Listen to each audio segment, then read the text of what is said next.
निवेदित करता हूं सुनना। मुगलों के राजा अकबर ने षड्यंत्र रचा, आघाती था, लेकिन प्रताप का तेवर भी तेजाबी था, प्रघाती था। अकबर ने राजा मान सिंह को सेनापति बनवाया था, राजपूती सेना के खिलाफ राजपूतों को भड़काया था, रणक्षेत्र बनी हल्दी घाटी। चतुरंग शत्रु बनी अड़ी हुई, उसके विरुद्ध थी राणा की बलिदानी सेना खड़ी।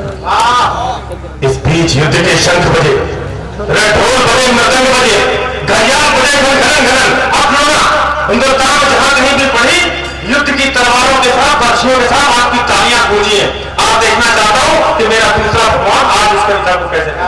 इस बीच युद्ध के शंख बजे, ढोल बजे, मृदंग बजे, घड़ियाल बजे, घनन घनन। जो चालू युद्ध जंग बजे, बंधी तेज तलवार बजी, मुंडर बाछी तलवार बजे, बंदूकों की शहनाई तन, तोपों के मुखर से तार बजे, तो भारी बाजी खन खन, चलिए छाते में छाप बजे, जन जन जनाब जन जन रहा, बुलबुल की गर्दन नाप बजी, दासों की डोरी धन धन, और तीर बोलते सन सन, घोड़ों की घंटी टन टन, हाथी का घंटा घन घन। आज फिर कटकर हम जो लगे बजाना था तो पूरे मजमे को बजाना है, किसी को नहीं बनाना। मैं फिर से कोशिश करता हूँ, युद्ध के हथियारों के साथ आपकी तालियां। इस बीच युद्ध के शंख बजे, ढोल बजे, मृदंग बजे, घड़ियाल बजे, घनघन। जो चालू युद्ध जंग बजे, बंधी तेज तलवार बजे, मुंडर बाछी तलवार बजे, बंदूकों की शहनाई, तोपों के मुखर से तार बजे, तो भारी बाजी खन खन, चुनिया छुटम छन छाप बजे, जन जन जनाब जन जन रहा, बुलबुल की गर्दन नाप बजे, बंदूकों की डोरी धन धन, और तीर बोलते घंटी टन टन,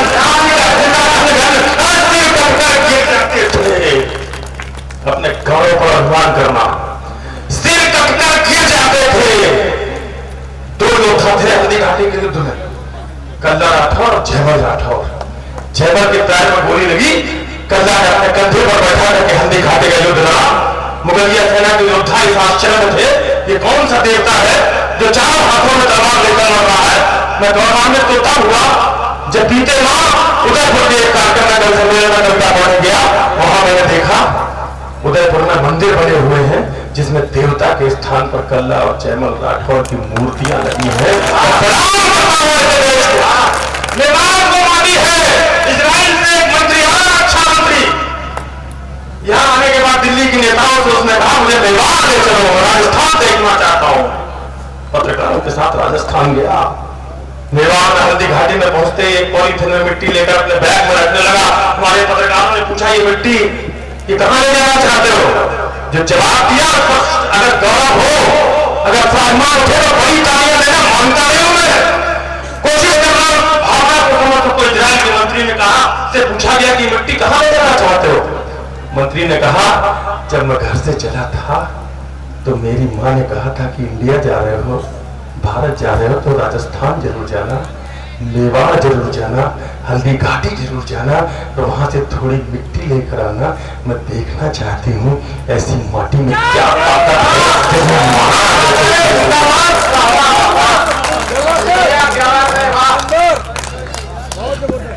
इस बीच युद्ध के शंख बजे, ढोल बजे, मृदंग बजे, घड़ियाल बजे, जंग बजे, बजूठी तेज तलवार बजी, मुर्दा बर्छी करवार बजे, बंदूकों की सहनाई संग तोपों के सिर कटकर गिर जाते थे। इधर देखिए दीदी, सिर कटकर गिर जाते थे पर लोथे ही आती रहती थी, अब कहीं विलक थर से होकर बस बाजू लड़ती रहती है। तालियां ठुलो रही, आप क्या नहीं कर पाए अपने योद्धाओं पर, देरी गलती नहीं है। मैं फिर कोशिश करता हूं, सिर कटकर गिर जाते थे पर लोथे ही आती रहती थी, और कहीं विलक घर से होकर बस बाजू लड़ती रहती।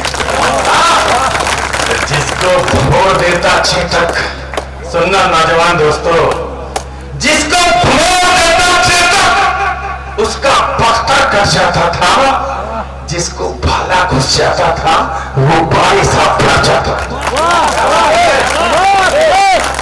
अगली पंक्ति पर सीट बेल्ट बांधना दोस्तों, जिनके अंदर जरा सा भी शौर्य जीवित है, जो इश्क की पाठशाला में इतने नहीं डूबे कि अपना स्वाभिमान भूल चुके हो। मैं लड़काता हूं उनकी खुददारी को। सिर कटकर गिर जाते थे पर लोथे ही लड़ती रहती थी, और कहीं विलक घर से होकर बस बाजू लड़ती रहती थी। जिसको भभोड़ देता चेतक उसका बख्तर कट जाता था, जिसको भाला घुस जाता था गुब्बारे सा भर जाता था। वो नीले घोड़े का तूफान दिखाई देता था। चेतक शमशान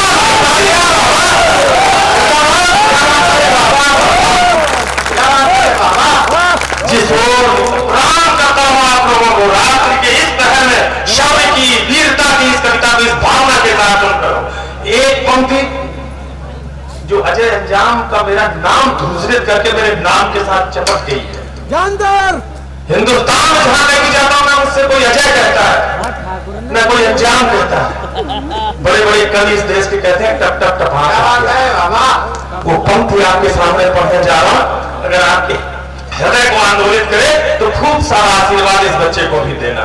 वो नीले घोड़े का सवार तूफान चेतक को लाने की कोशिश करता हूं। राजस्थान बहुत दूर है लेकिन ये क्षमता कवि के पास है। मैं चेतक को दूसरे लोक से लेकर के आता हूं और आपके इसी मोहम्मदी में उसको दौड़ाता हूं। अगर उसकी टापे आपको फील हो जाए तो अपनी तालियों के साथ उसकी नाल के साथ अपनी तालियों की ताल मिलाना सुनाता।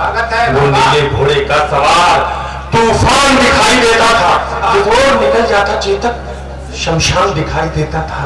टप टप टपाक टप टप टपाक टप टप टपाक टप टप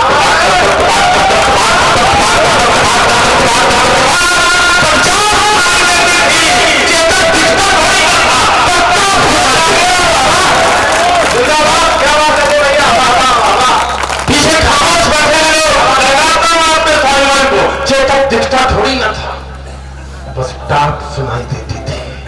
उस नीले घोड़े का कौतुक देखो, अपनी आंखें खोलो। राणा चेतक के साथ साथ भारत माता की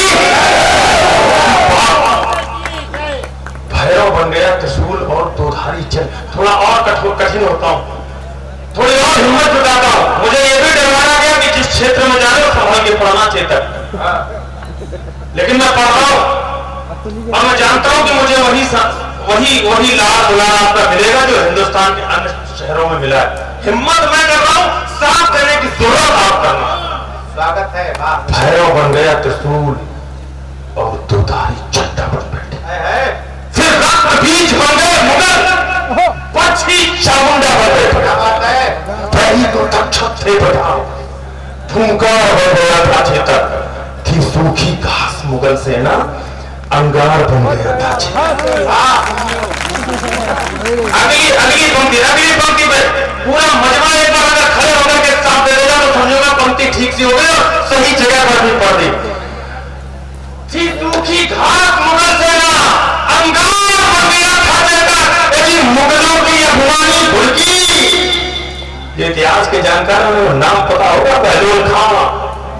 अकबर को बड़ा घमंड था, इतना दुर्धर्ष योद्धा 7.5 फुट लंबा, सनातन धर्म के बच्चों को देखता था, दोनों हाथों में हथेलियों के बीच मुंडी दबा के चकनाचूर कर देता था। भाई साहब इतना दुर्दान राणा के सामने फंस गया हल्दी गाड़ी में। 5 मिनट खेला, 6वें मिनट छलांग लगाई, घोड़े से तलवार का प्रहार किया, सिर का कवच कटा, माथा कटा, गर्दन कटी, सीना कटा, घोड़े के भी 2 टुकड़े हुए। ऐसे राणा प्रताप की कल्पना हो, आपको तालियां मानता हूं।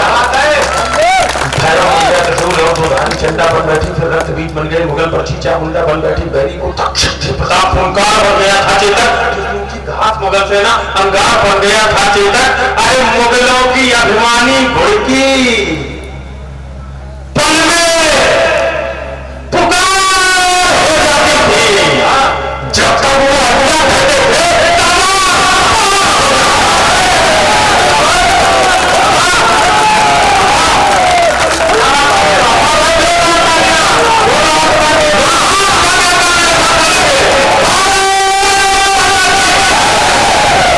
अभिमानी भड़की क्या बात है बाबा, पल में पुकार हो जाती थी।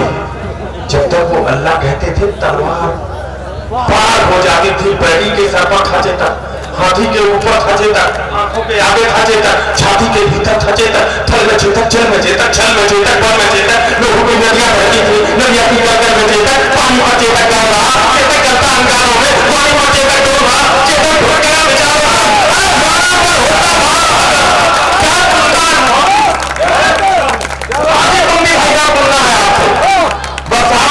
मैं जानता हूं आप दोहराओगे। आधी पंक्ति कह के राघव खामोश होता हूं, आधी पंक्ति आपसे सुनना है। राणा पर होता वार अगर तैयार है मोहम्मदी कवि बनाता हूं आज की रात आपको। राणा पर होता वार देता था, यदि यहां डूब जाता चेतक तो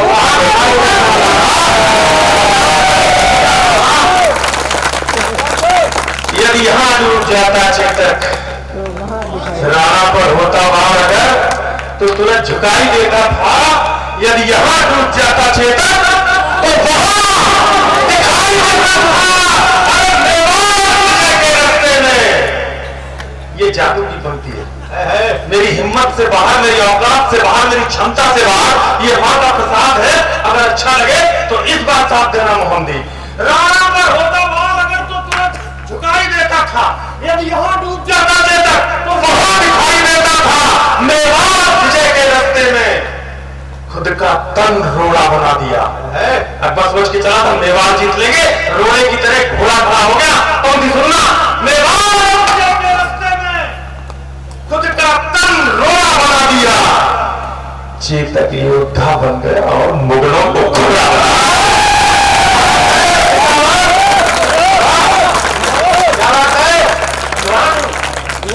मेरे साथ दोहराना सब लोग एक था।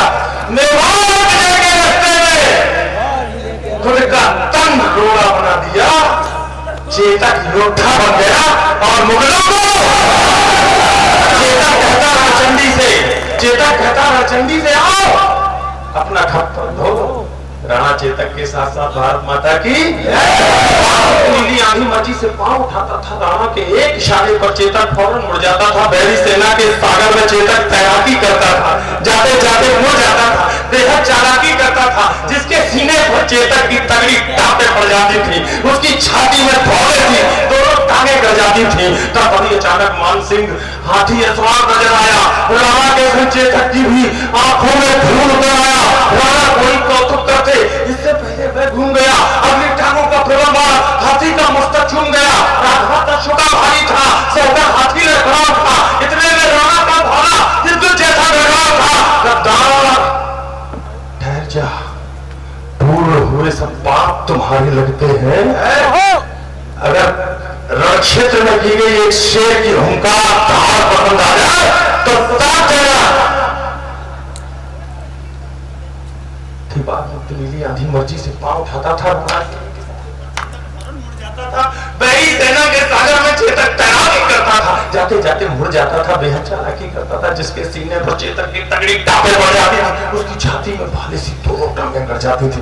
तभी अचानक मान सिंह हाथी सवार नजर आया। राणा के संग चेतक की भी आंखों में राणा कोई कौतुक करते इससे पहले वह घूम गया।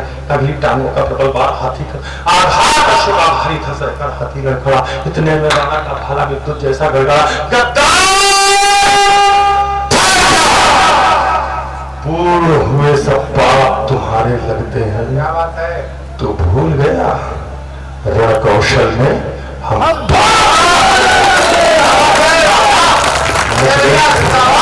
मच गई खलबली मुगलों में। राणा अशोक उठा, घनघोर समर के अंधकार में जैसे कोई भोर उठा। आगे करुणा का सागर है, आगे करुणा का सागर है। इस करुणा में थोड़ा क्या बात है। राणा चेतक के साथ साथ भारत माता की कविता का अंतिम बंद निवेदित करता हूँ दोस्तों। जिस पूरे बंद को मैंने लगातार रोते हुए सिसकते हुए लिखा, मुझे लगता नहीं कि ये पंक्तियां मैं स्याही से लिख सकता था। अगर आंखों में आंसू नहीं होते तो लेखनी काम ही नहीं करती। मैं नहीं जानता कि लव स्टोरियां क्या होती हैं, प्रेम कथाएं क्या होती हैं। जीवन में कभी ऐसे प्रसंग आए नहीं। लेकिन अगर किसी एक चीज से मैंने प्रेम किया तो वो मेरी धरती थी, मेरी मिट्टी थी, मेरा भारत था। क्या बात है। और अगर मुझे एक लव स्टोरी संसार में अच्छी लगी तो वो मुझे राणा प्रताप और चेतक की लव स्टोरी अच्छी लगी, जिसमें एक प्रेमी की भाषा दूसरा नहीं समझ सकता, एक प्रेमी की बात दूसरा समझ नहीं सकता। लेकिन चमत्कार प्रेम का देखो दोस्तों कि एक प्रेमी की रक्षा के लिए दूसरा प्रेमी अपने प्राणों को भी न्यौछावर करता है। मुझे लगा कि इससे बड़ी प्रेम कथा और क्या हो।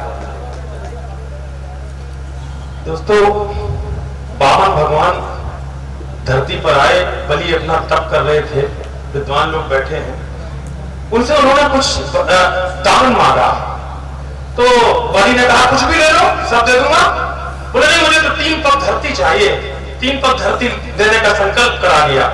एक पैर में आकाश पाताल सब कुछ आकाश नाप लिए सारे, दूसरे चरण से पूरे पाताल नाप लिए, तीसरा चरण कहाँ रखूं? बलि ने सिर झुका करके कहा तीसरा मेरे माथे पर रख दो भगवान। भगवान ने तीसरा पैर रखा। बलि ने एक सवाल किया। आज की रात शहादत और शहीदों की बहुत चर्चाएं हुई, मैं एक शब्द आपको देकर जाता हूं और उसकी परिभाषा भी देकर जाता हूं, अगर आपके हृदय को स्पर्श कर जाए तो तालियों से बताना। बलि ने पूछा भगवान, मैंने अपना सर्वस्व निछावर कर दिया, सब कुछ दान कर दिया, अपना तन भी दान कर दिया, मेरे इस दान को आने वाली पीढ़ियां किस तरह से देखेंगे? भगवान ने कहा कि संसार में किए जाने वाले प्रत्येक दान को सिर्फ दान कहा जाएगा, लेकिन अपने शौर्य, अपने पराक्रम, अपने राष्ट्र और अपने देश के लिए अगर कोई अपने शरीर को भी न्यौछावर कर देगा तो उसे दान नहीं बलिदान कहा जाएगा। इसीलिए आज की सेना में जान देने वालों को बलिदानी कहा जाता है। तब निवेदित करता हूँ, सुनिएगा। स्वागत है भैया, वाह। अंतिम पंक्ति निवेदित करता हूँ सर, साधना का, तपस्या का, पूजा का बंध है, निवेदित करता हूँ। राणा के प्रबल प्रहारों का न तोड़ दिखाई देता था, न हल्दी घाटी में चेतक का जोर दिखाई देता था। संख्या बल में अकबर का दल, नौजवान बच्चे सुने जिन्होंने श्यामनारायण पांडे को न पढ़ा हो, अजय ने एक कोशिश की। मुगलों के राजा राणा के प्रबल प्रहारों का न तोड़ दिखाई देता, न हल्दी घाटी में चेतक का जोर दिखाई देता था। संख्या बल में अकबर का दल राणा के दल से भारी था, 1/7 का अनुपात था। राणा का दल अकबर के दल से, राणा के दल से अकबर का दल भारी था। हजारों खान लगे थे, पर राणा का हमला जारी था। गिर गया शगालों में नाहर, राणा को संकट बूझ गया। पर एक लिंग का हठीपूत दो धारी लेकर जूझ गया। इतने में झाला आ पहुंचे। झाला मन्ना देखने में राणा जैसे लगते थे। मन्ना ने कहा, राणा तुमको तुम्हारी जरूरत और है भारत। आज का दिन थोड़ा कठिन है, तुम अपने कवच कुंडल, अपनी वर्दी, अपना ड्रेस मुझे दे दो, आज तुम्हारी जगह मैं युद्ध लड़ूंगा। दोस्ती की इससे बड़ी परिभाषा और क्या होगी? आसन्न मृत्यु सामने खड़ी है और एक दोस्त दूसरे दोस्त की रक्षा के लिए उसके कपड़े मांग रहा है। झाला मन्ना के लिए आपसे निवेदन है, हाथ जोड़ के एक बार तालियां। इतने में झाला आ पहुंचे, बोले राणा प्रस्थान करो, तुमसे कल को आशाएं हैं, कुछ उसका भी तो ध्यान करो। राणा बोले, रण में झाला मैं इन चीज नहीं कर सकता हूं, पर पैच भवानी तुलजा की मैं कभी नहीं आ सकता। तब एक लिंग का नाम लिया झाला मन्ना ने, तब एक लिंग का नाम लिया। देखो शब्द झाला बोले, दुश्मन का वार किया खुद पर, होकर लथपथ झाला बोले, इनको मैं धूल चटा दूंगा, देखो तुम कल के मंगल को। झाला ने कसम दिलाई तो राणा चल निकले जंगल को। पढ़ते पढ़ते राणा मग में 21 गज का नारा आया, चेतक का पंखा, लेकिन जैसे ज्वाला आया, अपनी पूरी ताकत से चेतक राणा की रक्षा करने को अंतिम छल्ला।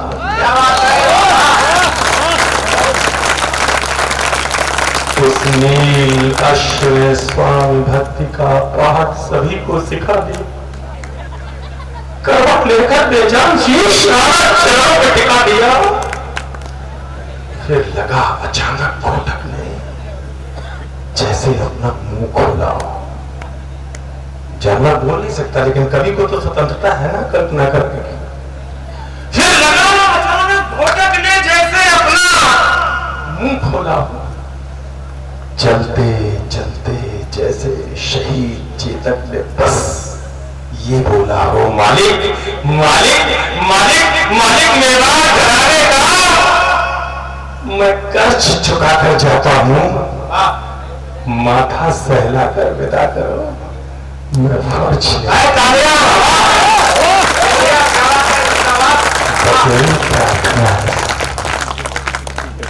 बस एक निवेदन है स्वामी, बस एक याचना है स्वामी, दुश्मन का सिद्ध षड्यंत्र न हो। जब तक चेतक की याद रहे, मेवाड़ मेरा चेतक मेरे बेटे भैया, चेतक मेरे बेटे भैया। नाम भी चीता था, चेतक को बाहों में फटक वो घायल शेर पुकारा था। चेतक तेरी बलिदान था, हिंदुस्तान भी गाएगा, गाएंगे शाम नाम भी, हर नौजवान भी गाएगा। चेतक तेरी समझ मुझे दुश्मन का नाम नहीं होगा।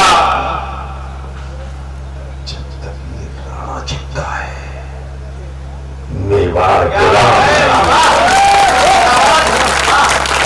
जब तक ये राणा जिंदा है, मेवाड़ हमें आपके चरणों में बैठ करके वीरता की कविता की जो परिभाषाएं पढ़ी, उनसे एक पंक्ति बातें निवेदन पर मिली, और वो पंक्ति आज के मेरे काम पाठ की अंतिम पंक्ति है। आप कैसे विदा करोगे आप तय करो, मैं अपना पूरा पसीना आपके चरणों में चढ़ा के जा रहा हूं। ये मुझे गर्व है इस बात का, मुझे स्वाभिमान। चेतक तेरी सौगंध मुझे दुश्मन का नाम नहीं होगा। जब तक ये राणा जिंदा है, मेवाड़ गुलाम नहीं होगा। एक वचन मेरा भी है, मोहम्मदी में, लखनऊ में, शाहजहांपुर में, दिल्ली में किसी पार्क में किसी चौराहे पर राणा प्रताप की मूर्ति देखी हो तो उस मूर्ति से एक पंक्ति निकाल के लाया हूं और आपके विस्फोट के बीच में, चेतक तेरी सौगंध मुझे दुश्मन का नाम नहीं होगा। जब तक ये राणा जिंदा है, मेवाड़ गुलाम नहीं होगा। और एक वचन मेरा भी है, जिसकी प्रतिपूर्ति नहीं होगी, चेतक तेरे बगैर राणा की कोई मूर्ति नहीं होगी। अंजाम अजय की विनती है, अब तो दोनों बाजू खोलो। राणा चेतक के साथ साथ भारत माता की।